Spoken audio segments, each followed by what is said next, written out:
everybody. Welcome to another edition of Midnight Mando. Did the music end? Oh, come on. Poor timing. Let's restart it so we can talk over the music like professional podcasters. Here we go. My name is Craig Goldberg. Thank you, everybody, for joining us once again for Midnight Mando.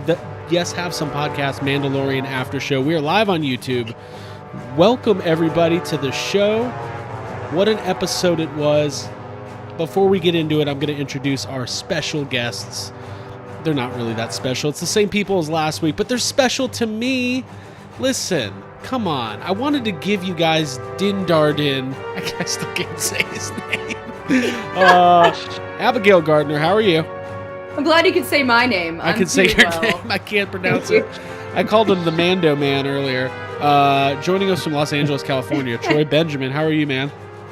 Good evening, everybody. How's it going? Good. Ryan Dole from Vancouver.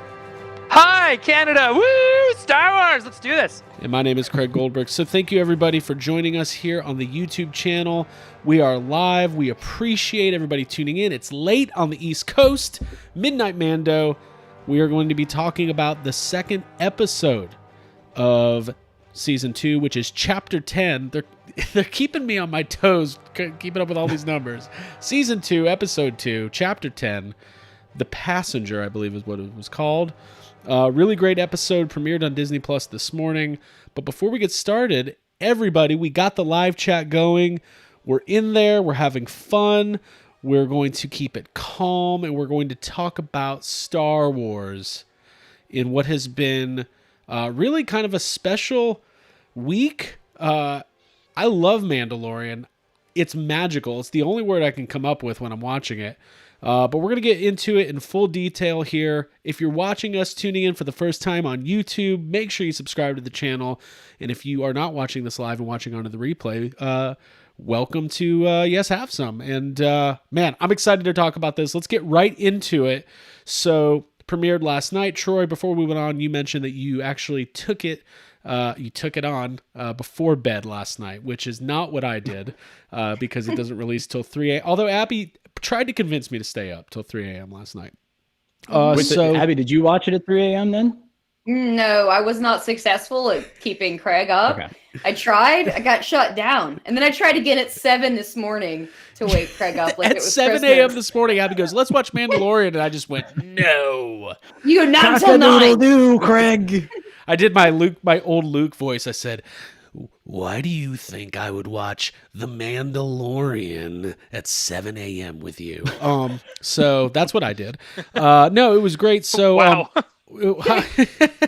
My mean Luke voice. Nobody's from nowhere. That's what I did. A laser sword. That is no way to treat the weapon of a Jedi, Ryan Johnson. Whoa, dropping bombs already. So, listen, here we go. Mandalorian, we're going to start off by telling everybody how many credits we gave this episode. 1 to 10 credits, 1 being... I'm not going to say what I was just going to say. 1 being the worst, 10 being the most. Troy, you are our guest. 1 being poodoo. I was going to say Pure poodoo is number 1. I was going to say 1 being Solo, 10 being Return of the Jedi. Wow. I don't like the scale. Yeah. I don't like the scale. Did we not get a speech about dirt? Don't bury Star Wars, guys. We're just getting into this. We're not even 2 minutes in, and you're just like, you got the golden shovel out. You're like Triple H in 2002. When Alden Ehrenreich decides to join us for Midnight Mando, I will change my tune. You know that if you are my guest, I am not going to talk poorly about you. But we're going to start off with our credits. So here we go. Wait. There it is. How many credits did we give this episode? I'm going to multitask all night. Troy Benjamin, go for it. I'm going to give this one 8 credits because now I've set a precedent last week giving the premiere episode 9 credits. I can't give this one 9. So 8 credits, I would say, because it was a excellent episode, not my favorite episode, not my second favorite episode. So that's why it gets 8 credits. Okay, 8 credits. Abigail Gardner, how many credits? Well, not to sound like a broken record, but I'm giving this episode 10 credits, just like last time. Oh, wow. I like that I go after Troy as the contrast, and I promise at some point there will be an episode that I don't consider perfect, but this episode went from cute to creepy, like 0 to 60, and that's literally my favorite thing in the world. So I have to say I was in like beginning to end. It's 10 out of 10 for me. 10 out of 10. Wow. Ryan Dole, how many credits? I'm giving it 9 out of 10 this week. 9 out of 10 credits. Do I need to explain why, or are we just going to get into it? Well, I think we're He's going to on spend hot the next seat. hour and a half talking about why.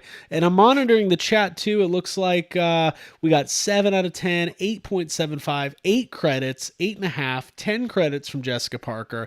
I am also at 8 credits. I thought it was a very enjoyable episode. Who knows, looking back, how much impact the storyline developments in this specific episode will actually have on the overall story of The Mandalorian. But I thought there was plenty of adventure, plenty of really fun moments, plenty of really funny moments. And it did not quite have that season premiere, holy shit, crate dragon kind of like, I can't believe I'm watching this. But it had a lot of nuance. And there was a lot of really cool little moments that have kind of stuck with me throughout the day that we're going to get into. So I'm going to go with 8 credits. And let's go ahead and roundtable it. Let's get into this in a more deep dive. By the way, as we go, if you're in the chat, let us know what you thought of the episode. If you've got questions that you want us to tackle, just throw them in there. We're going to get to some Q&A there at the end. And by the way, Blue Chainsaw Man, every time you drop a swear word in the chat, it just automatically blocks your chat. So you might want to clean up your language, buddy. Because I don't want to have to click the damn review button all night. Every time. So anyways, let's start roundtable. Troy, first thoughts of The Passenger. I really enjoyed this episode. I mean, I give it 8 credits and you gave it 8 credits likewise. I think because it was a side quest, and I know that frustrates a lot of people, but I think that that's the advantage that this show has, is that it can have these sort of tangential stories that don't necessarily tie into the full arc or the full storyline. But I love that's what the show can do. We can spend some time with people. We can actually tie back to, the Prisoner. Was that what the name of the episode in the first season? A lot of callbacks to that specific episode for sure. Yeah, and in fact gets the Mandalorian out of a jam because of his actions and his decisions in that episode too. So it's nice that those threads have been woven throughout the 2 seasons. And there's a whole lot of, for last episode where we were like, not a whole lot of moments of the child. There were a lot of child moments in this one. Child-centric episode for sure. Mm-hmm. Yeah. Child central. I want to give them credit, but somebody in the chat last week said that the child was giving them Gizmo Mogwai vibes, and especially in this episode in particular, all of his like little running like that was very Mogwai. Yeah. But a fun episode and a lot of cool callbacks for Star Wars fans too. Exactly the same amount of fan service where you're like, if you know what that is, you know what that is, and if you don't know what that is, it doesn't matter. You just enjoy it. So yeah. And we talked about that a lot last week about. There's different levels to enjoy it on. If you're a deep dive Star Wars fan, of taking in all the content over the years, you might even extract a little bit more out of an episode like this than somebody who might be a casual viewer. Abby, what were your initial impressions of this episode?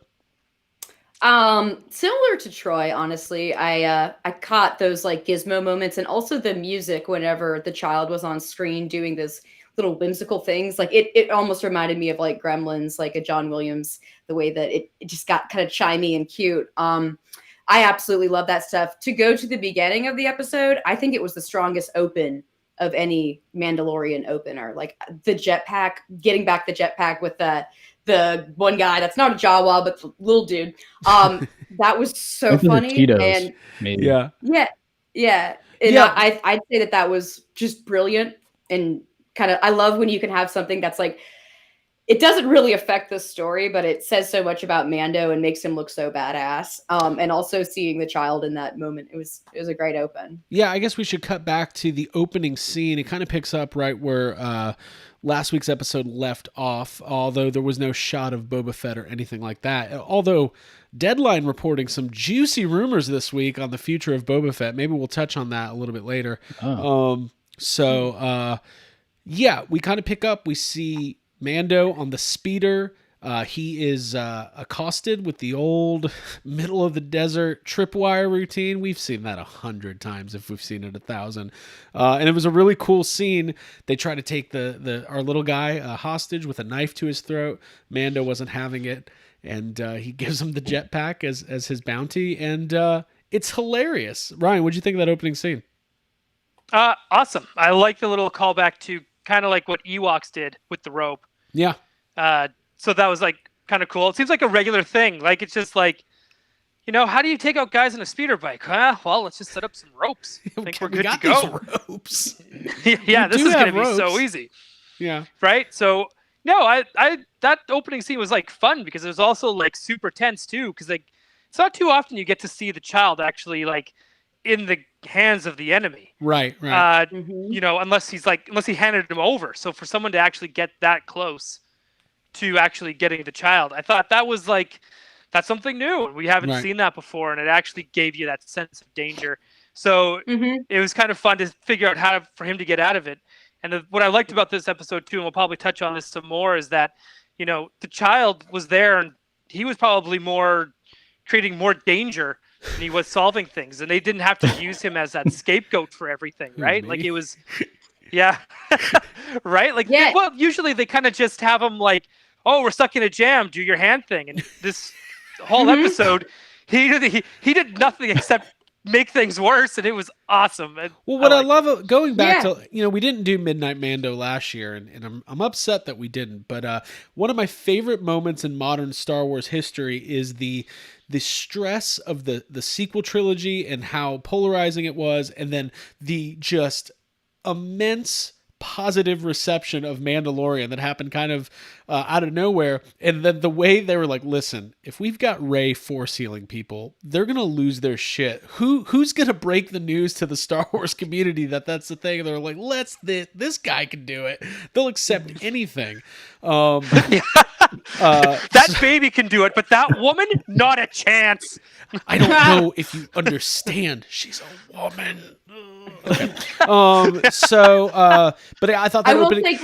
Go for it. I was gonna say, going back to like the fact, I think it's a testament to Mando and like how he's able to keep his calm and use logic in a really stressful situation like that, which he's definitely caught off guard. You didn't anticipate it, but he was able to like negotiate that and stay on top of it. So yeah, and when the speeder bike hits the rope, that scene where you see the child Yoda, that's what I've been calling him lately. Child Yoda. When baby child. He kind of goes tumbling, and then Mando's flying, hits the jetpack midair, comes down. There's a blaster battle, and he obviously outsmarts these guys. And one of my takeaways from this opening scene is this is our hero who straight up kills 3 people 2 minutes into the episode, and I loved it. One of them in every episode, he drops from the sky.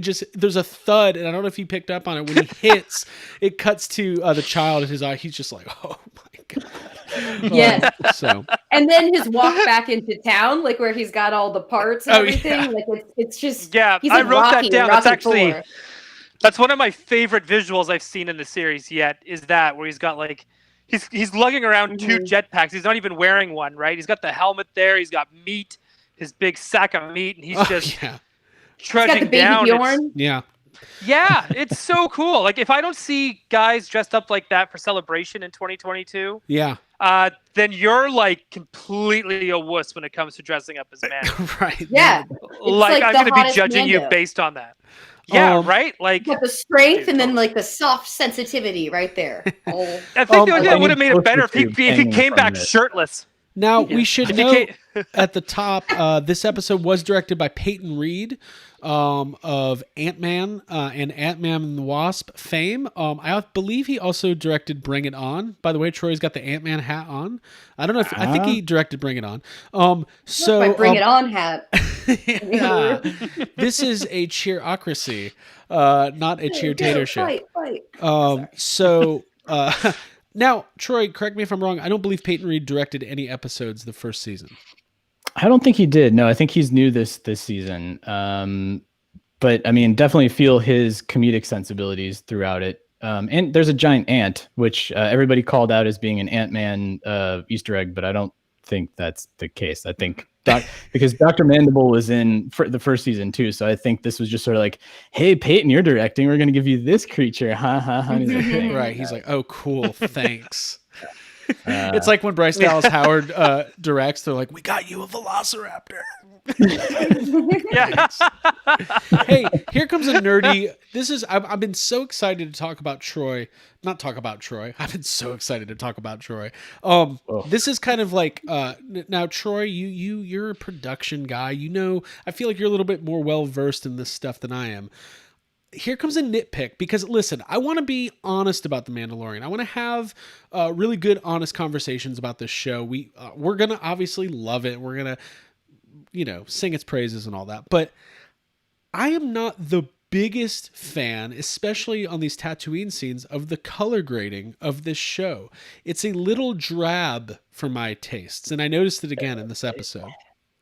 I mean, that's a point of, and Ryan, you probably are tuned into this too. Like all of the various special editions and re-releases and stuff of A New Hope that have come out, the sand on Tatooine is always a different color. Like they can never figure out what color they want Tatooine to be. It's always like this bright burnt orange, or now it's totally desaturated and gray and brown and desolate and even when Mando is walking into the cantina and it's a night scene, it's like you can barely pick out little bits and pieces and details, but like that clay color of the huts and the buildings and the structures and stuff, you're right, it feels different. It feels similar. It feels like it's supposed to be evocative of Mos Eisley, and especially when he walks up to it and you see it from a distance, it's like, oh, that's Mos Eisley. Right.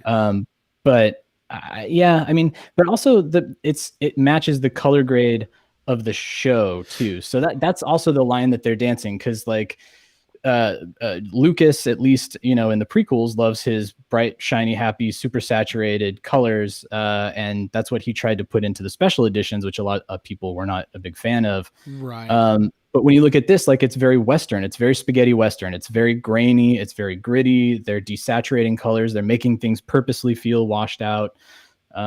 So yeah, I don't know. There's a little bit of Lawrence of Arabia in there too. Yes, yeah, totally. Especially when he's right? trudging the desert trying to get, after the speeder blows up. But those are all good points. But I do agree, it is consistent. It's not like it's different than it was last season. It's just an overall. And I do understand that Western feel, but you really feel it on Tatooine. And I think part of it is, I'm going to blame Abby for this one. Those prequels are on in this house a lot. And I think I'm so used to seeing the bright, saturated desert sand of Tatooine in The Phantom Menace. By the way, Abby, shout out to your shirt. What are we wearing tonight? Thank you. This is my tie-dye Jar Jar Star Wars shirt. Very cool. Which I'm very proud of. It looks like dude, he's using his tongue. The saturated... As he does. The saturated colors. My bad. It's really not even bad. Of the saturated prequel colors, I actually enjoy them, and I will say that I like the like special edition updates, even like with like the extra high saturated color and like the extra scenes, and kind of into that stuff. I'm not gonna say I don't like the prequels and their color scale. All right. And look at the last episode when he's talking to the Tusken Raiders at sunset, and you see the Tusken Raider huts with the purple sunset and the two suns setting behind him. Like that is shot for shot Attack of the Clones. I just want you to push the sound effect button by mentioning this. Wait a minute. I forgot to get.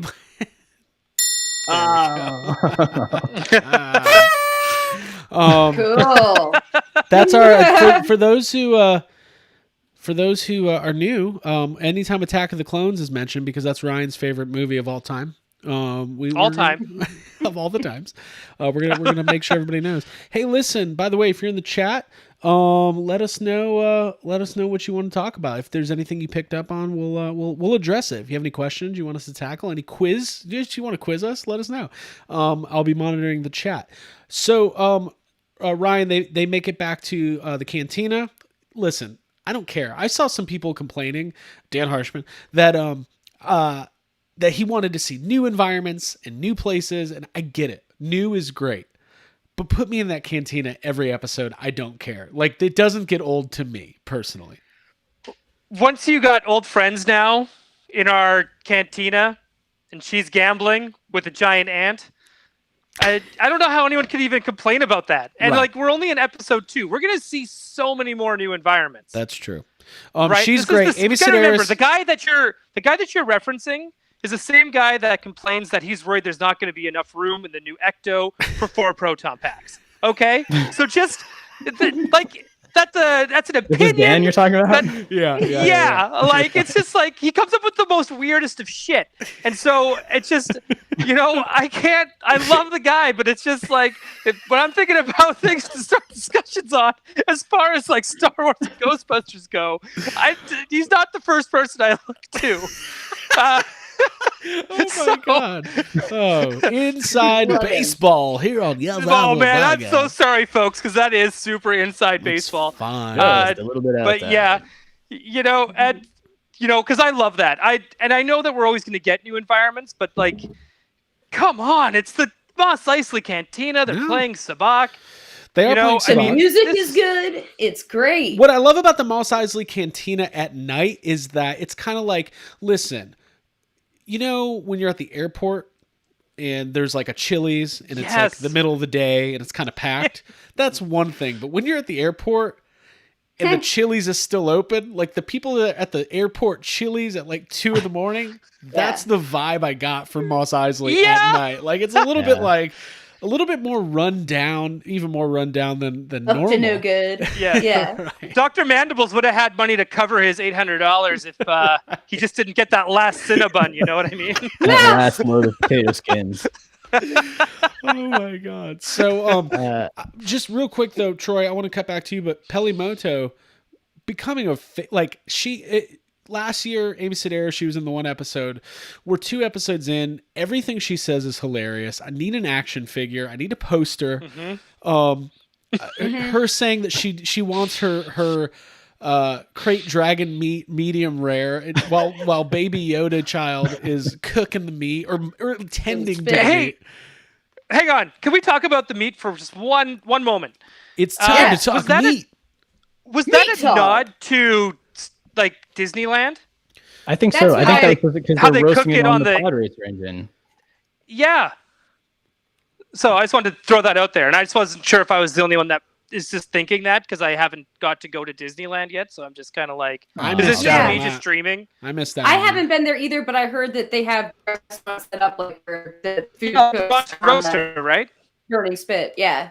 Yeah. That's awesome. Yeah. And also last week I was talking about how this week I would like to know how they like their crate dragon prepared. So We got finding the out answer. medium I rare. know. You Now- you Got got it. the answer. That's great. Troy, how Yeah. do you feel about when they bring in kind of our world stuff into the Star Wars world? Because you do notice that this happens in modern Star Wars a lot. The movies, all this stuff. Like sometimes the vernacular, some of the things they talk about. I remember, what was it, in The Last Jedi when Laura Dern said Godspeed, and everybody was like, what? There's no God in What, there's a Star God? Wars. Yeah. Thank Yeah. the Force. By the way, that was last week's best line. Do you have any strong feelings about that? I don't really bump on it. I mean, I'll pick up on it, like in Last Jedi when he says laser sword, or like in this one when she says hold your thorax or whatever it is. Like she is mentioning a scientific term that would be an earthbound ant term. Right. I mean, it's fine. I mean, and there's a creature throughout the entirety of this episode that is just talking in frog language, and I think Mando even says, "I don't speak frog," so it's just like. He goes, look, lady, I don't speak frog. It was very Han Solo of him. Yeah. Look, lady. Yeah. And Speak Rick that Cameron just language. pointed out in the chat, like, your tauntaun will freeze by the first marker, then I'll see you in hell. Like, there's a precedent for this back then, Right. too. That's true. So, That's very true. very Right. true. Yeah. You have to be able to reference things that are outside, or else it gets too, like, I don't know, like Dune or something, where you've got a huge glossary and it's like you got to look things up and you got to reference things that people understand. To Or make it maybe relatable. hell is just means something completely different in the Star Wars universe. That's just like a Well, mood. they do have like, what are like they called? mine. Devilorians or something? Because they I have don't- like the devil dude that's part of the. He's in the cantina yeah, and the he's part of. Devorians, yeah, yeah. but it's not, like, they're not, yeah. And I don't know what's canon anymore. That Tales from the Mos Eisley Cantina, I don't think that's canon anymore, but Do you want it to be Um, canon? Then it's canon. it's canon in my heart. There it is. It's canon enough for me. I'm gonna write a song called "It's Canon in My Heart." Canon in It's my a country heart. western song. Yeah. Well, it's I don't know, I mean, canon in my heart. All right, keep going. The one thing that I did want to talk about, that, you know, somebody that would say, like, I'm tired of going to the cantina. Like, it's kind of cool to see the passage of time at the cantina, where the bartender that didn't want droids coming into his cantina. Now there's an EV droid behind the bar that's serving up the drinks, voiced by Mark Hamill. And there's droids all over the place. So it's cool to see, like, even the cantina in Mos Eisley can progressed. They've progressed. Yeah, exactly. They now serve their kind. Now droids are served. Listen, the cantina's run down. They can't be turning away anybody's money at this point. So we get this whole cantina scene, and basically, I guess we should talk about the plot of this episode. We're about a half hour in and haven't really talked about it yet. So mommy issues. It's about mommy issues. It really is. No. So basically, Mando is talking to, God, I keep forgetting her name. Moto. I keep wanting to call her Pelimoto. It's not Kelly Moto. It's Pelimoto. She informs him that her contact has made her aware that there is a Mandalorian covert nearby in the system. And it's a really funny exchange, the whole thing where she says, I'd swear, I'd put my life on the line for this person. And of course it's revealed she just met her, literally minutes ago. I thought that the delivery of this exposition of, like, it's her and she's transporting what turns out to be her eggs, and it's the last of her kind, and her husband, like, it all made sense, but it felt a little bit like, if there's not going to be a big payoff down the line, it felt like a lot of information they were cramming in a short amount of time, because these episodes aren't very long. It's only like 45 minutes. Ryan, it's like 33, isn't it? This was a really it shorter? short episode. Yeah. But I mean, I thought it was good, and this definitely is one of those self-contained Star Wars adventures. And basically they had to get her with her eggs on a ship, because this is how the pitch meeting went. Hey, wouldn't it be funny if, like, there was a woman transporting her eggs and Baby Yoda kept eating them? Like, yeah, let's make that an episode. So Ryan, what'd you think of that discussion that gets her on the Razor Crest? I mean, it was kind of typical of what you would find in Star Wars when you know somebody on Tatooine that you meet at the cantina. I mean, it's a hive of scum and villainy after all. I mean, that's for her, like, totally take something out to be like, okay, help this person out. And I just thought it was, I don't know. The whole situation kind of just reminded me of, like, a 30-year-old woman at the bar trying to find one last date to get her eggs fertilized so that, Yeah, I did not even think of that, Ryan Bill. Not what I thought.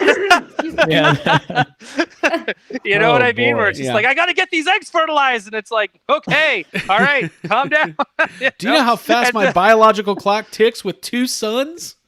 Yeah. Double time over here. But, like, for her to, like, come to the back with, like, a jar of, like, pickled eggs for a backpack, I just thought it kind of reminded me half of, like, People Busters, where it had, like, the glowing jug.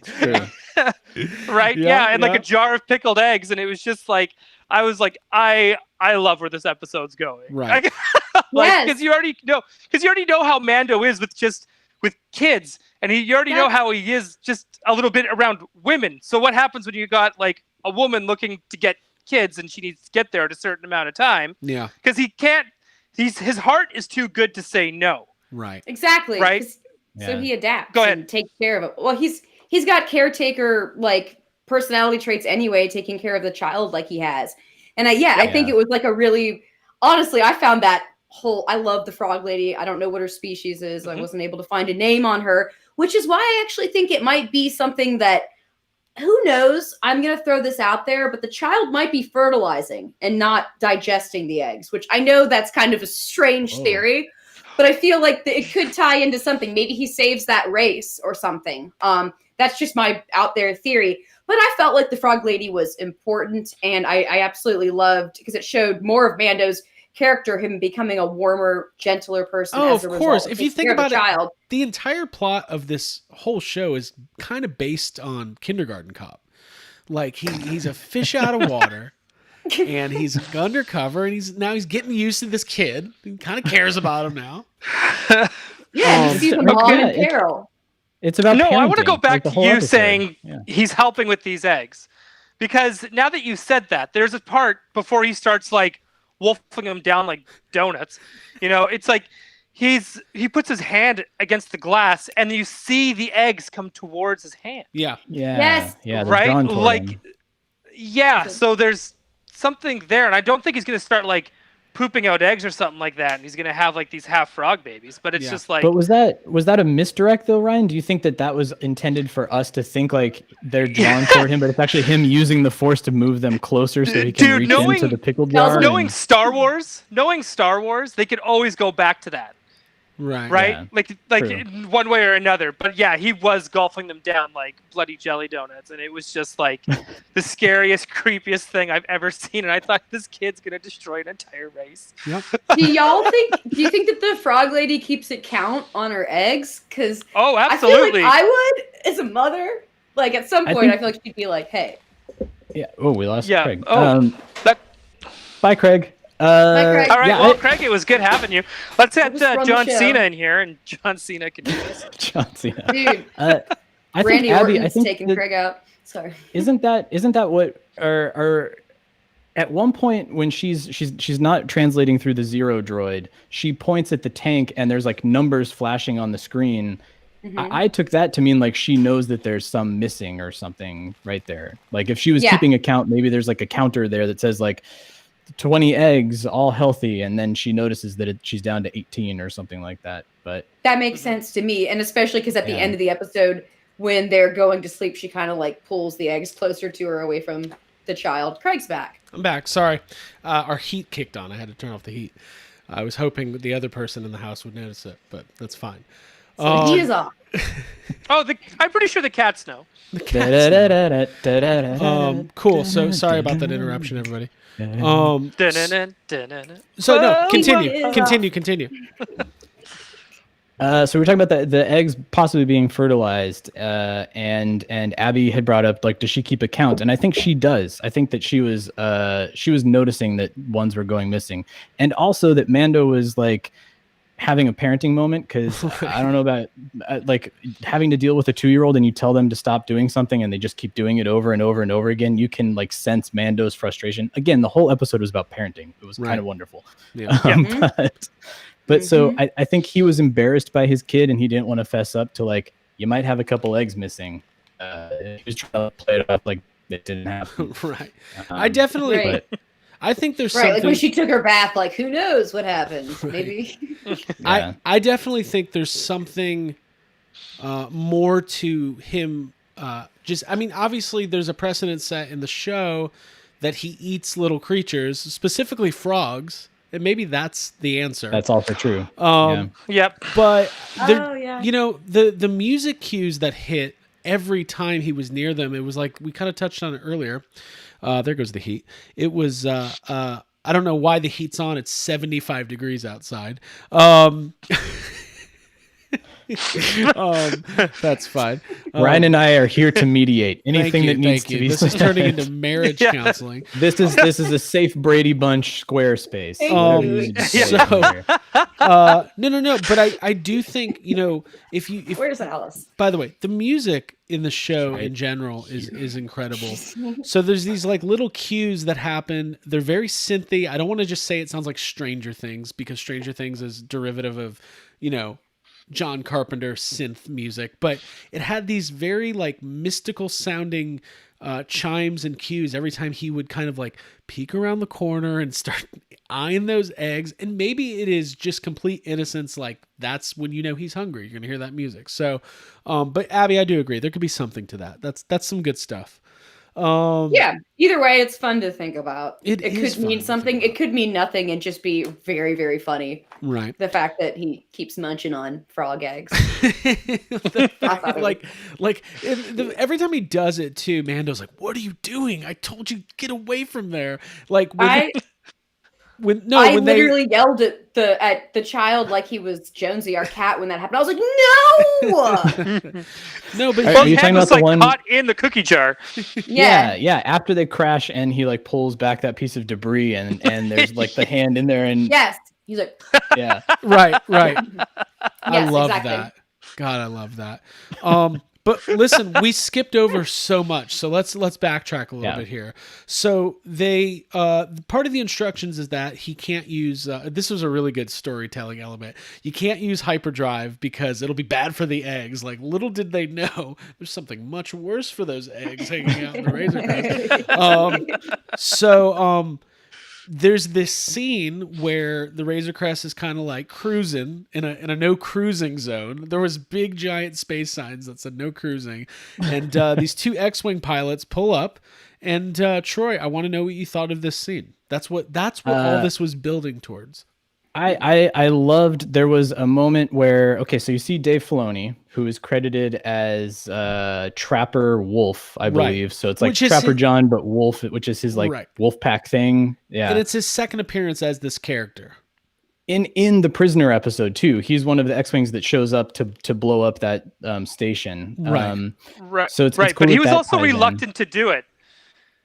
And he made a big thing about how he didn't want to do it. So now I'm wondering if he's getting trolled, that he has to do this every season because he put up such a fight not to do it. Well, did he not want to do it because he didn't want to take off his hat?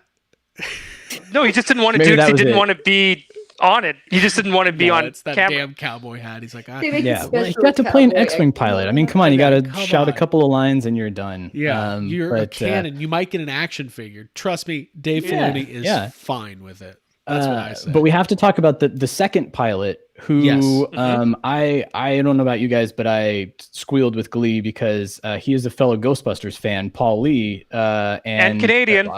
A Canadian comedian, and I saw him and it was amazing because I know he's such a Star Wars fan, and I bet that had to have been like the moment of his lifetime to sit in an X-wing cockpit and put on the gear and stuff. And he's a Ghostbusters fan.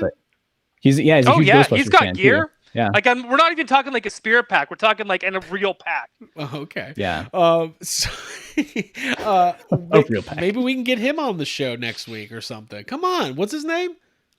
Paul Sun Hung Young Lee. Yeah. I have his character's name here is Skank and the Scud Pie. No, that's a different note. That's just something that Pelly says. That's Pelimoto says earlier in the episode. She goes, "Isn't that a Skank and the Scud Pie?" I'm like, you are so funny. You're a delight. I can't find his name. But anyways, so these two X-Wing pilots pull up. They're asking for his credentials. He says it's pre-Empire. What was their surplus?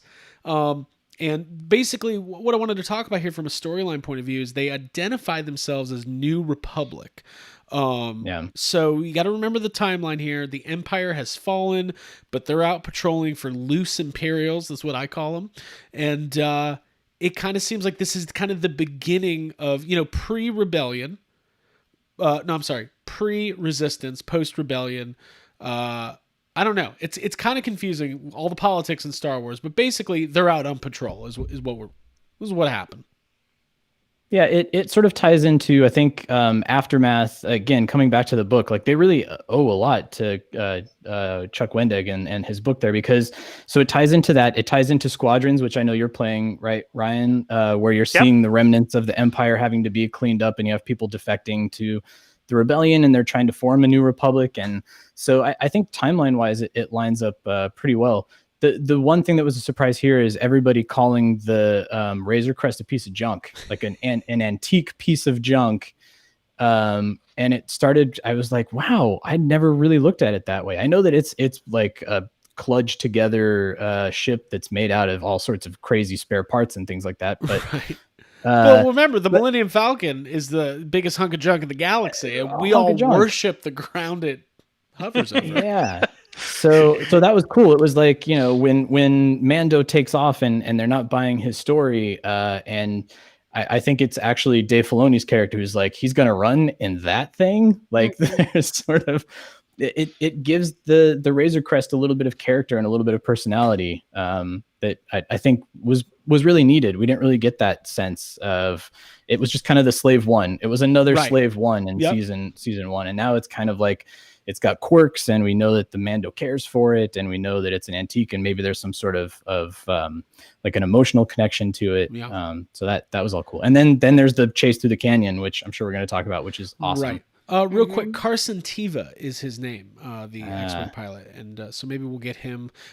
It's fun in Star Wars to have these one-off, X-Wing pilots, because I don't know, it's just fun. It's always been fun. They've always been well-loved characters, except for the ones in Force, except for Porkins. Do we care? I don't know if I care. No, we absolutely care about Porkins. Okay, moving Porkins. On. Yeah, absolutely. It matters. Grunberg. He's got top. But can we talk about how people talk to when people are trying to sneak by in Star Wars? Have you ever noticed how they always kind of do a I'll just get that switch for you. I'll just flick that. Oh, look at that. Doesn't work. Doesn't seem to be working. Okay, well, I'm out of here, right? I wanted to hear the Dan Aykroyd voice coming. I'll tell you what, we picked up this hunk of junk downtown, and the whole damn thing doesn't even work. I'll tell you what. That's what I want. I actually want Dan Aykroyd as an X-Wing pilot. Basically, Troy, you just referenced it. We've got this chase that happens, and all of a sudden it's like, oh, this is Star Wars. Star Wars is on. Abby, what were your impressions of this, the Razor Crest trying to elude these two X-Wing pilots? Well, I was like on edge because getting pulled over by cops is very stressful and triggering for me. So I was like very much like, oh my God, how is he going to get out of this situation? Like, you think he's fine, but then they're like, oh, we're going to need you to do that ping thing real quick. And he can't. So it's very tense. But then the landing on that ice planet and just the way that all of that unfolds, the way that the frog lady's like falling and trying to hold on to stuff inside the ship, it's hilarious and like very much on edge. I thought that was, like Craig, you just said, it's like the most Star Wars of Star Wars things to see a chase like that through narrow canyons and all of that jazz. That whole sequence was incredible. Ryan?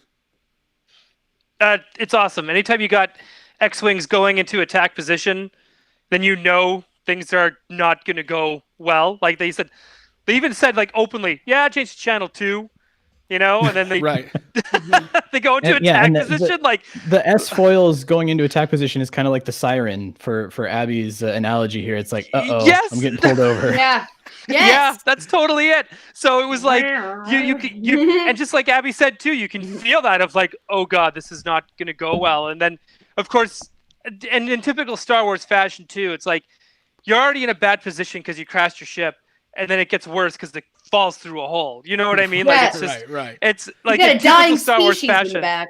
Yes. It was only right. Like it was missing two very Star Wars tropes there, which is when they landed, usually you would get somebody saying a line like, well, it can't get any worse than this, and then it gets worse. Or the old I've got a bad feeling about this. Although we did, by the way, Mando telling the X-Wing pilots, may the force be with you, was so funny. Because he's just like, that's literally like if I got pulled over and I was just like, back the blue, guys. God bless. Yeah. Love you. That'd be like me going, dude, that's like me going to church and being like, yeah, peace be with you. Yeah. Be with you. Keep you in my prayers. None of us know what it would be like. So they crashed the Razor. I went back and watched this sequence again. It was really cool. At some point the Razor Crest does this like spin move and then like a backwards maneuver to evade the X-Wings. It was really well done. I enjoyed it. So yeah, and then like Ryan pointed out, it crashes and then falls through a hole, and then it's in a state of disrepair, and that kind of takes us to where shit really starts hitting the fan in this episode. But before we go into that, I want to go to the chat real quick. I'm going to read a couple comments to see what we got going on. Let's see here. Aykroyd is a bartender serving Crystal Skull vodka. I would take that in the cantina. I don't know if anybody would be listening to his sales pitch. Everybody's making Crystal Head jokes. Frog Woman has an open container on board. Big jar of pie. That's a Dragon Con reference. was truly waiting for a Wampa in the ice Not what you cave. think it is. Yeah, so this is not Hoth. None of the planets or moons or anything they mentioned in this episode registered with me. Troy, we're going to lean on you as our story expert. What was the planet that they're trying to get through? Trass? Is that what they called it? I think so. Yeah. None of it really rang a bell with me. But but I want to S-U-A-V. I want to can I ping pong this over to Mr. Dole, because there's ties to Hoth on this planet. So when we started seeing certain things, like maybe you had the same thought that I did in terms of the Ralph McQuarrie art. Oh yeah, but here's what's funny is that when I started thinking about the Ralph McQuarrie art, I was actually thinking of like prequel art for some reason. Like I knew I saw it in a art of book from Star Wars, and for some reason in my head, the first thing I thought of was Episode 3, because they do like in the art book they have a lot of stuff that's not in the movie, where a lot of like clones are like getting like dismembered by like giant creatures and stuff. So I was kind of like, man, this looks like that. And I couldn't quite place it. And I actually had to like message Hal and be like, what book is this in? Because he knew like right off. Yeah. And he knew right off the bat. He's like, it's this one. Right. And then, but you're right. Like that's where it starts to get like Hoth, because the moment he said it too, like everything started to like, all those puzzle pieces started to fit together of like, yeah, this is now getting very Ralph McQuarrie very quickly. Right. Well, let's get into it. So the ship is it needs repairs. Basically, they're going to get some rest. Frog Lady does not want to rest. Frog Lady does not want to rest. She's a little cold. She's a little cold. Right. Well, she kind of she does the old. She basically hacks that droid from season 1. To use it for morning announcements. Yeah. Yes. Yep. He wakes up and it's just like, and he's like, what are you doing? That droid's a killer. She's like, shut up, I'm talking to you. And then she's like, basically what she says is, well, I thought Mandalorian people like had to like keep their word and like were people of honor. I guess I was wrong, you piece of shit. And he's like, God, that he's like, I didn't sign up for this. The deal keeps getting worse all the time. Actually, I have to give Mando props. Because when they first crashed, he's even like, I'm going to go get you some blankets. It's about to get real cold. Right? Like he's he's like, it's even when he's like annoyed. Dad. Right. Yeah. He's still a dad. Like, it's just like, no matter how annoyed he is with the situation, like, man, he's just so cool. Right. He's very accommodating. So they're going to take a nap. We covered, the whole storyline of, the child eating the eggs, excuse me, over and over. So, they kind of wake up the next day, a couple hours later, something, I don't know. She's gone. Right. And Mando's out fixing things, and he's out working on the ship. Yoda's like, right. Hey, he tells on her. He's like, hey, Dad, there's a hot springs here. Did you know that? Do you know who's in it? Family camping trips flashbacks. Guess like, who's hey, there's in a hot springs here. So they kind of trace her tracks through this cave. She's in this. This scene is incredible. She's in the hot spring. Seemingly like she's taken some of her clothes off. All of her eggs are floating with her. It looks very cozy. And then the child's like, oh, I'm going to eat those eggs. Like, you don't know. He's like, you made me a soup? Yeah, right. Well, when she's in the bath thing there, I was like, oh, we're going to have a Howard the Duck moment, aren't we? We're going to see some frog titties. Oh, here we go. Oh man. Now I thought it was serene and picturesque and beautiful, and I loved when we went inside the snow cave and saw it. So that my feeling was like, oh, the music and the magic of this is enchanting. Yeah, she's having a calm down. It goes from a calm down and enchanting to literal like alien Ridley Scott terror level. Well, let's get into it. So there's all these little what turns out to be eggs, and guess who had to go eat one? I love how popular. Or was he fertilizing it? We don't know, but between the Jawas, we'll find out. Between the Mudhorn egg and then the woman, the eggs from her womb, and then the spider eggs. Somebody's got an egg fetish, and I think it's Dave Filoni. I think he's writing these episodes with Jon Favreau. He's like, it'd be pretty cool if we put some eggs in there. And maybe some characters from, I don't know, like the Clone Wars, but mostly eggs. Like, we're going to see Ahsoka Tano for the first time. She's going to be eating a big old plate of eggs. It's going to be like, what is going on this show? But yeah, the child goes and eats one of these things, and it seems innocent for about 10 seconds. And then literally it turns into like maybe the 9 most terrifying minutes of Star Wars ever, maybe shorter than that. I don't know. Troy, what'd you think here? Yeah, I mean, it's a total tonal shift because the entire episode is super comedic up until that point. And then you start seeing the Ridley Scott eggs in the background. And you're like, oh shit, it's going to go down here. Right. And as soon as he's walking up, it's like Cain and Alien walking through the egg field. So it's definitely trying to play with your nostalgic emotions for certain films. And then when those spiders show up, when they start hatching, and it's terrifying and disgusting, and they do a great job, even though there's these massive it could be like a crowd of zombies, and it kind of gets tough to make them scary. They really do a good job of making them scary. But I was trying to figure out, and Ryan and I cheated, and we were texting with each other trying to figure out where we've seen these spiders before, because I was convinced they were in a Rebels episode when they go to Yavin 4, and there's like spiders out in the forest at night, and they have to put up these beacons that like keep the spiders away. And so they're very obviously close. not a nice planet. Yeah. Right. And then that's what you had pointed out, the Ralph McQuarrie art of these creatures that could have been on Hoth, and the caves. Even the same thing with the the stalactites and everything in the ice caves looks very similar. But yeah, it was awesome, and you get to see Mando again on the run. You get to see him using all of the tools at his disposal. The whole time I'm yelling, use the flamethrower. Like, why aren't you using your flamethrower?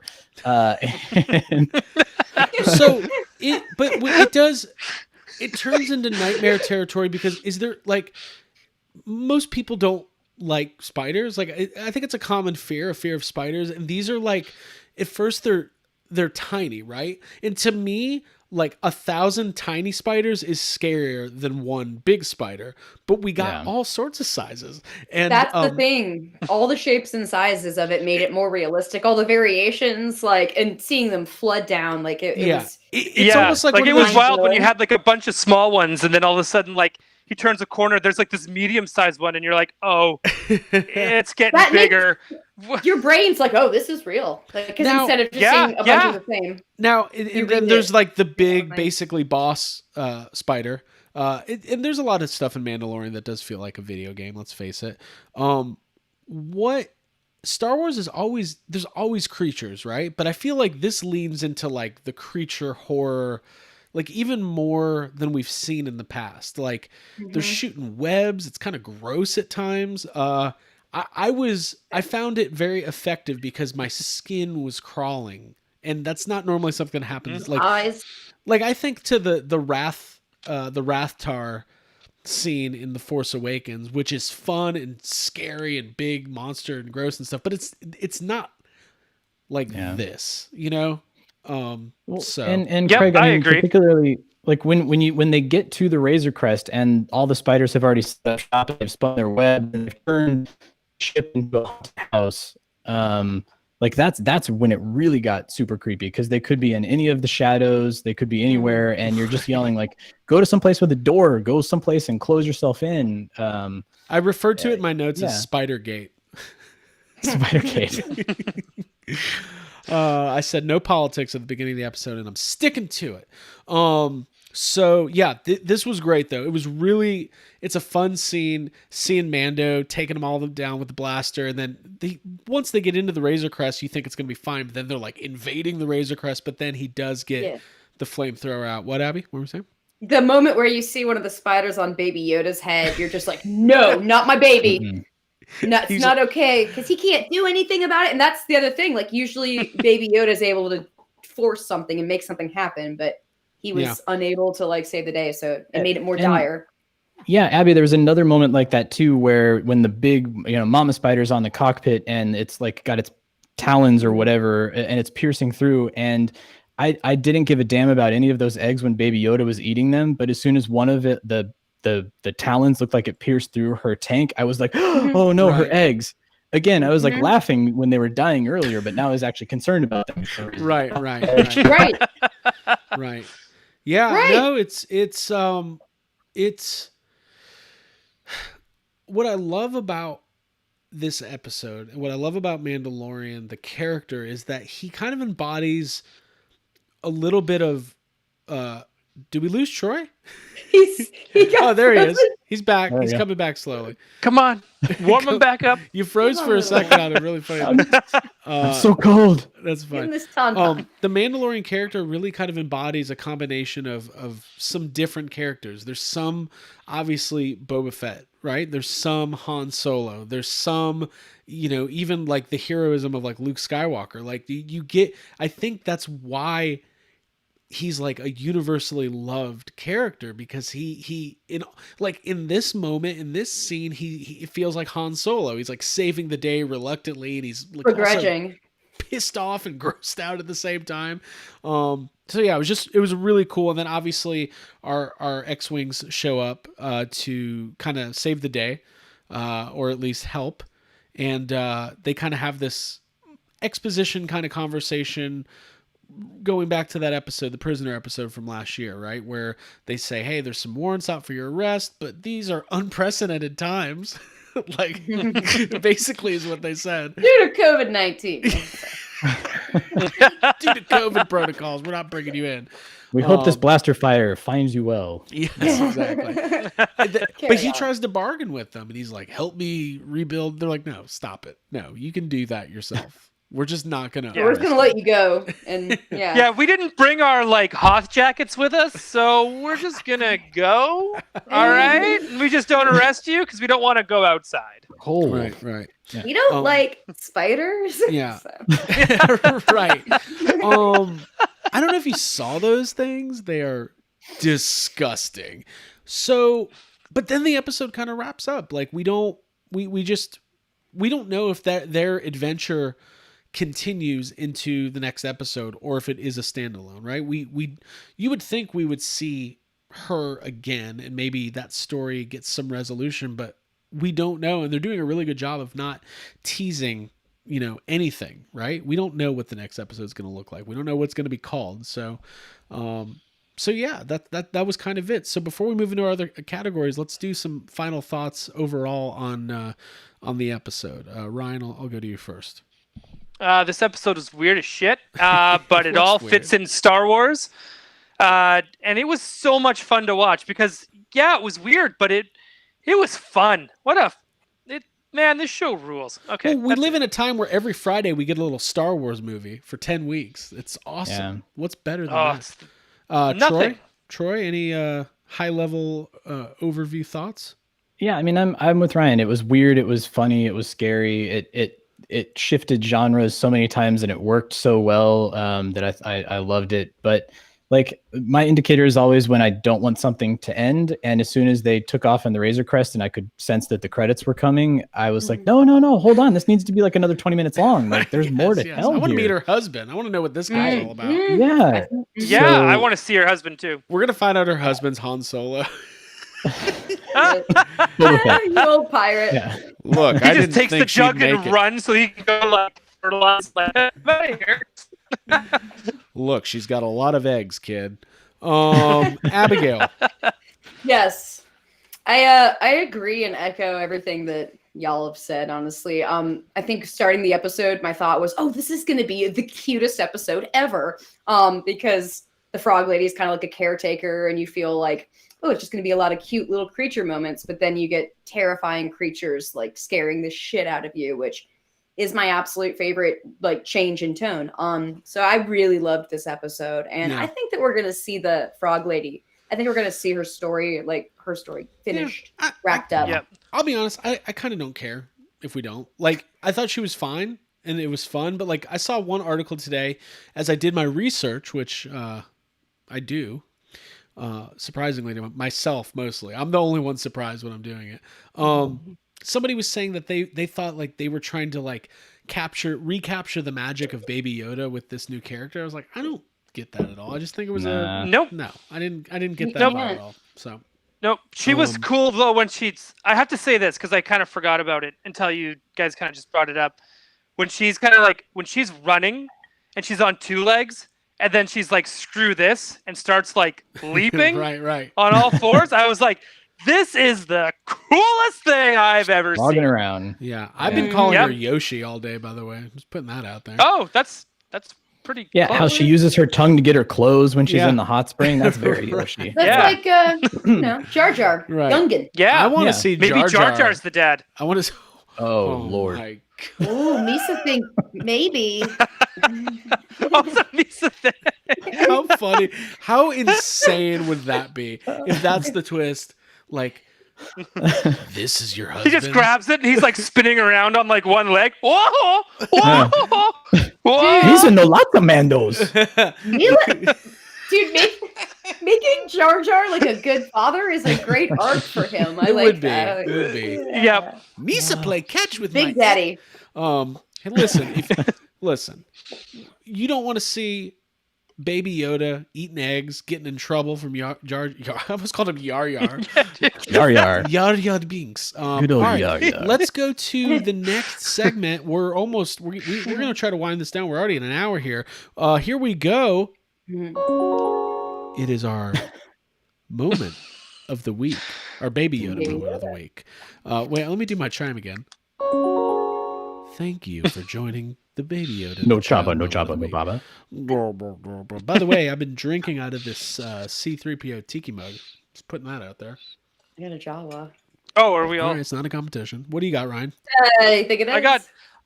I have Spotchka. Ooh, Spatchka. Yeah, the shot of Gone. Spotchka. Troy. Like, I'm done. Troy's drunk. Give me more Mandalorian. Troy, have 3 more drinks, and then we're going to be like, what do you really think about the Ghostbusters community? Okay. So, by the way, we should plug Troy is the co-host of the Ghostbusters Interdimensional Cross Rip, the only Ghostbusters dedicated podcast in the world, I think. It has to be. Yeah, there's a couple. There's German and UK ones. Yeah, but I don't know. Those seem far away. That's a bold claim. I don't think I can. I can't. The best Ghostbusters podcast in the world. And we talked about it last week. Troy's new book is available, The Wakanda Files. You can get it on Amazon. That thing is sold out everywhere. But if you are a fan of the MCU and you are a fan of the Black Panther universe, check out The Wakanda Files. And so let's move on here. Baby Yoda moment of the week. Let me do it again. Hold on. Abigail, you're up. Baby. I have to decide one. I literally have like 7 that We went It's over the true. segments. Just you got to pick one. You got to You pick created one. the segments. Yeah, this was all your idea. Show. My favorites are as follows because I can't just choose one. When Baby Yoda was looking at the eggs through the glass, Yes. that was one of my favorite moments. Yes. When Baby Yoda eats his second egg and then You're bursts stealing out the all the crack. moments. You're gonna steal everybody's moments. All right, my actual favorite one is when the giant spider lands on top of the Razor Crest and looks at Baby Yoda, and Baby Yoda has the huge eyes, and it's terrifying Yeah, and cute. And I won't steal anyone else's moments. Ryan, Baby the Child Yoda moment of the week. I have none. He's a little monster.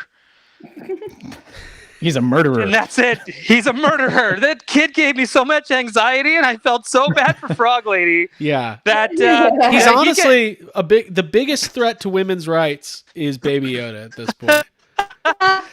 Oh my God! All the rules that you gave us before the show started, you have broken them all. I just I'm want the to point host. that I can do out. whatever I want. I will Okay, turn that's this fair. All podcast right. around.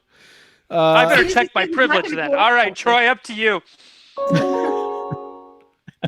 Thanks for the Star Tours chime on that one again. I love Star Tours.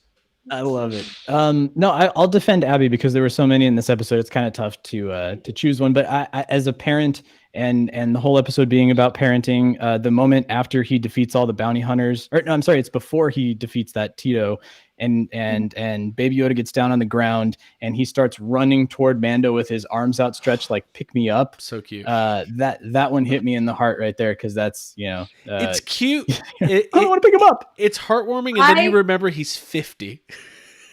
Yes, yeah, that makes him but he acts like he's 3. So I physically stepped up and went to the shelf and picked up that Baby Yoda to hold at that moment. I was like, I'm holding this the rest of the episode. Yeah, that is a good moment. Okay, yeah, I'll give my favorite Baby Yoda moment of the week. Ryan, you should have never sent me this chime. Was him tending to the meat. Because when you're a kid and your parents are cooking, you want like a little responsibility, so they hand you the little fork thing and they're like, "Stand by this meat." And you're like, "Yeah." I cook with my parents, so. My dad lets me cook. My daddy lets me cook. I was too much in the way, so no cooking for me. All right, so we are now going to move on to the next segment. Let's get a little music as we roll through here. Who was our MVP of the episode? Troy Benjamin, you are up first. The MVP of this episode. The hot tub. The hot tub really pulled things together. I give the hot tub MVP of this episode. Most valuable hot tub. Hot tub. Ryan, I'm here with my eggs in the hot tub. I actually gave the MVP to our main character, Din. Him having to fix the ship, get it off there, get it. He had to get away from the X-Wing pilots. He was being, a good, a host to Frog Lady. He was trying to do his best to protect the eggs. He was trying to be a good dad. I'm giving him MVP for this week. All right, Abigail Gardner. What are you holding? A blaster. That's a blaster. Wait a minute. What movie is that from? Attack of Clones. And back to the music. You're so bad. All right, I'm giving my MVP is going to Dave Filoni for saving the day, for showing up, for being doing a little cameo for action, saving Star Wars. Yeah, for saving Star Wars and for saving the episode, the plot line there. But honestly, I kind of agree with you, Ryan. I think Mando was kicking so much ass, like killing spiders and being like a good father. So I have to say that he's probably the actual MVP. By the way, I've been begging Mark Hamill all week to come on the pod. Hey, he hasn't gotten back to me yet, but we're gonna get him. Keep trying. Nobody's from nowhere. That was a little Joker. Yeah, it's more Joker than that was. Yeah, maybe if you do your impression. All right, Mando. My MVP of the week, besides Mark Hamill, because God loved the man, I'm going to go with The Mandalorian. I thought this was definitely his episode. Although it could be Frog Lady's husband. We just don't know yet. We don't know. That's episode 3. Well, let's see what happens.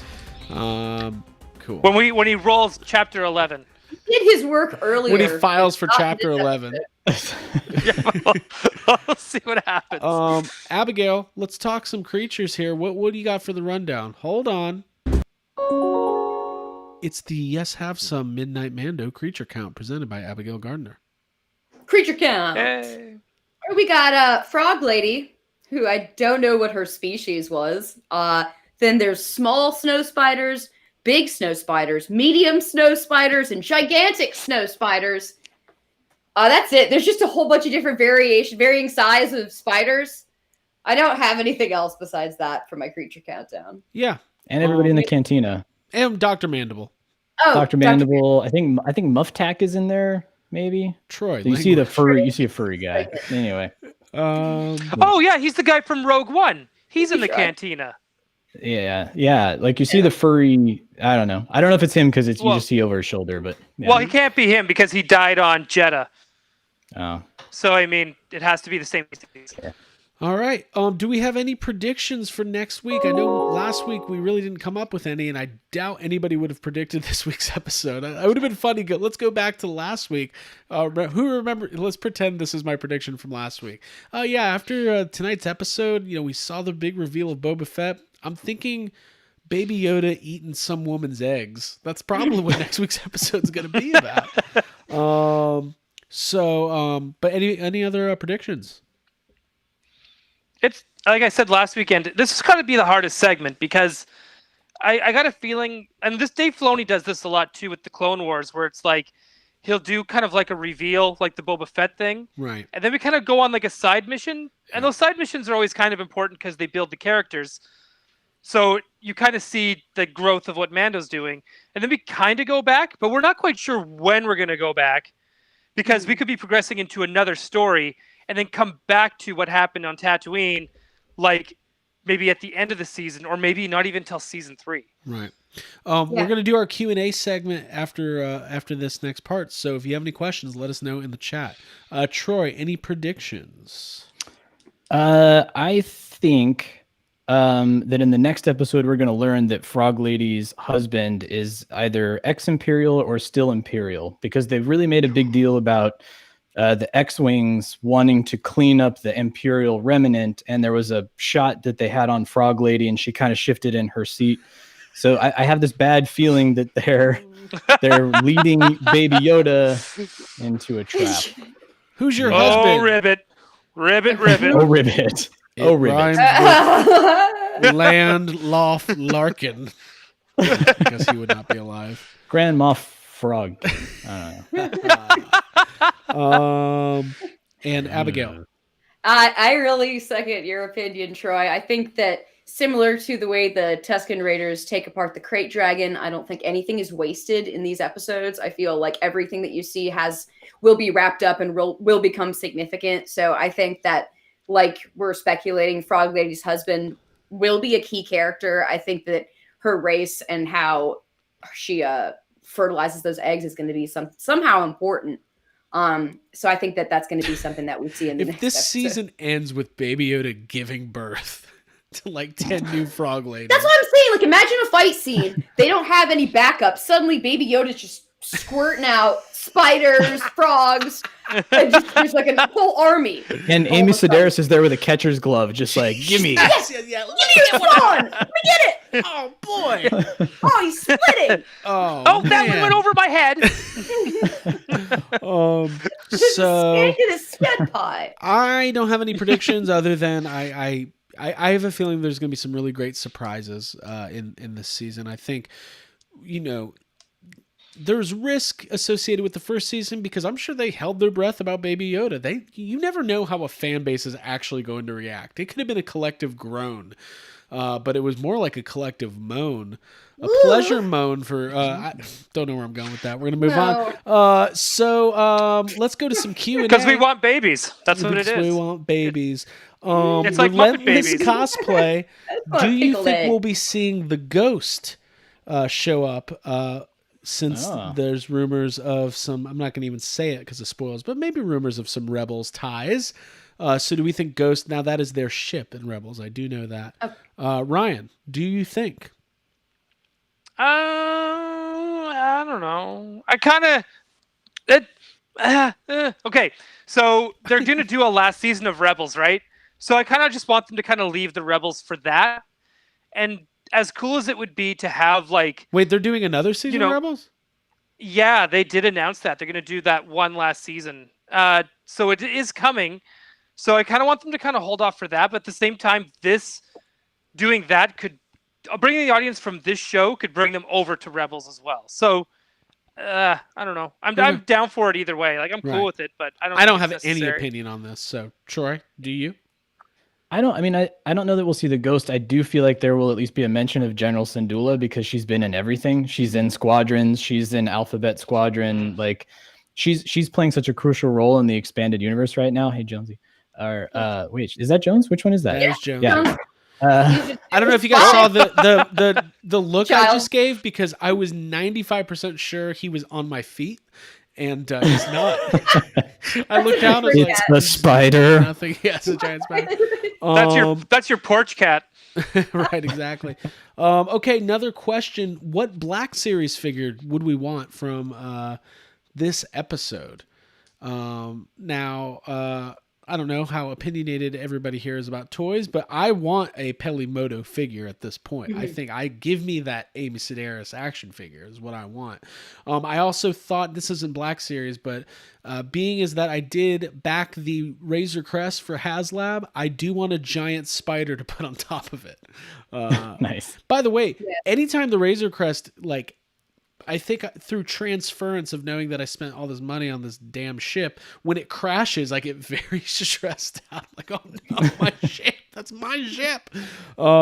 So another question. Anyways, I should let you answer. I should let you guys answer. I'm sorry. Yeah. Go for it. Yeah, how dare you? I don't dare. I also want a Pelimoto, but I want her to be a deluxe figure that comes with a pit droid. Yes. 3 pit droids.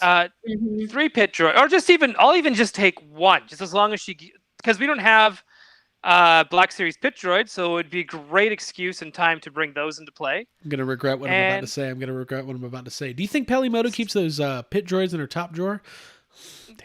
Okay, all right, Craig. You're how many did you have to drink today? Midnight Mando. Welcome to Midnight. No politics, no Mando weird after Lego. Yeah, her pit droids are right with her soft goods, Craig. Okay. That's where she keeps them. All right. Hey, Softest listen. goods. Abigail. Yo, what Yes. figure do I want? I want the frog lady because I'd love to have a little like the thing where she keeps her eggs in. That thing's so tight. It would be neat to have. Her the tank. tank. Her people buster Her tank. egg tank. Spiders. I'd like to have a ton of spiders. Last question. Who do we think WWE Sasha Banks will appear as this season? Now, Sasha Banks, we did see her in one of the teaser trailers very quickly. She is a professional wrestler. She is not traditionally an actress of any kind. I don't believe that she's done any acting. Maybe I'm wrong. There's been some rumors about who she might be playing. I don't want to guess because I feel like they're educated guesses and I don't want to spoil anything. So maybe I shouldn't have even read the question. But anyways. I've heard that she might be someone who likes to spray paint. Okay. Well, we'll I heard that she might be someone that's kind of cool. I don't know. She might be kind of cute. No, she's great though. Oh, So anyway, I'm with Abby on this one too. all right, moving on. I think she's gonna play someone who's really attractive and wears a hood and likes to hide behind like cases of things in the Good guess, rain. Ryan. That's Right. what I think. Well, you It's gonna picked up be a lot on that. really good. Good guess. By the way, I have guess, that one. It's screen capped on my phone. So yeah. Well, listen, we're gonna go on for another 5 minutes or so, folks. So if you have any more questions, let us know. Sasha Banksy, very funny Blue Chainsaw Man. So I did want to bring this up because Variety and Deadline reported on it this week. Apparently, they are beginning production on a new Boba Fett spinoff tomorrow. Like literally tomorrow. It was an unannounced... Hi, this is Jacob, and I think this sucks. Stop. Oh, Jake here. Well, what... Listen, you would think we know that there was a Boba Fett movie planned, the Josh Trank movie that never happened. We know that Boba Fett is obviously somewhat involved. I personally think a little mini series that kind of recaps where he's been for the last 5 years might be kind of cool. I don't know. Do you guys have any thoughts on this or not? It depends on the timeline for me, anyways. Like, could we see Boba Fett show up in Obi-Wan? Because again, everyone hangs out on Tatooine, right? Mm-hmm. So, I mean, it is it's like the New York watering City. hole. Yeah. yeah. The math on that's tough. I don't know how they would have crossed paths on Tatooine. Well, Jabba the Hutt is like right over there, right? And you got Mos I guess Espa it's true. that's right Young over Boba there. Fett. Yeah, and not Grizzly Tamora Morrison from the last episode. Boba Right, Fett. because yeah. Right. because Obi-Wan's dead at Yeah, that point. dead. Yeah, I don't know. I mean, I'm all about Star Wars TV series right now. It seems to be a great way to deliver this product where you don't have to have the pressure of waiting 3 years for this movie and then it's just like, will it be good? Will it not be good? Like, I don't know. I feel like Mandalorian is the template of that is really working for me. So, Troy, do you Well, have any thoughts on the series was based off of old serials or something, so Right. it kind of fits the format. Right. Yeah. And it puts less pressure on, like a solo origins movie where you have to cram all this stuff into 90 minutes. If you're going to do a miniseries on Obi-Wan or on Boba Fett and it's like 10 episodes and that's it, you're done. You can spend 10 hours worth of storytelling and you can get all of these things in there that everybody thought was a little ham-fisted in Ron Howard's Solo. Sure. Yeah, I'm all for it. I mean, I'm with Ryan, like the more Star Wars, the merrier. And, if Solo wasn't your cup of tea, you loved Rogue One. And if you didn't love Rogue One, maybe you like Force Awakens. And if you didn't like Force Awakens, maybe you like Mandalorian. Like now we're in the Marvel sort of stratosphere where it's like, these are all tied together, but you may like this one because it's a heist, and you may like this one because it's a Western, and you may like this one because it's a big epic story. And I'm all for it. I'm excited for Obi-Wan. I feel like that's what I am like high so up on my excited list. That's what I want to see. When we do Kenobi at midnight, or We're gonna have to have Midnight Kenobi Kenobi. Nights? midnight. Well, it's gonna have to have a different name. I Kung need Fu alliteration. Kenobi. Wait, is there a Kenobi time Nights? that starts with K? Yeah, I was gonna say Kenobi Nights. Oh, Kenobi Nights. Kenobi Nights. 2 Ks. right? Because then it's like Jedi Nights, and then it's like, and it's at night, and it's we're at talking night. about Obi-Wan. Okay. Yeah, Okay.